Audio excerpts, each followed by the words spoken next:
تو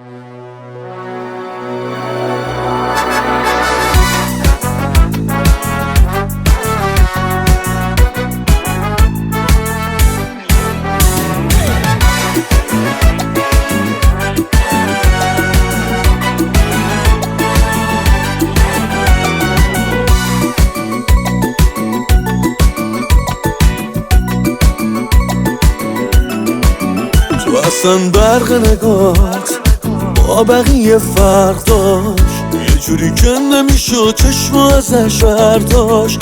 تو چه شد برق داشت با بقیه فرق داشت، تو چه شد دریاست توش احتمال غرق داشت. چشم دید و دلم رفت نشستی توی قلبم، آره دور دنیا رو زدم تو رو پیدا کردم. 100 دفعه عاشقت شدم، 100 دفعه توبه کردم، ابدی شدی تو واسم دور سرت بگردم. قفلم رو خنده ها دلم پیشت گیره، اینجوری که بام چشم میشی آدم خیره. چشات نفس گیره نفسمو میگیره، میاد و میزنه میره و گردن نمیگیره. آخه قفلم رو خنده ها دلم پیشت گیره، اینجوری که بام چشم میشی آدم خیره. چشات نفس گیره نفسمو میگیره، میاد و میزنه میره و گردن نمیگیره.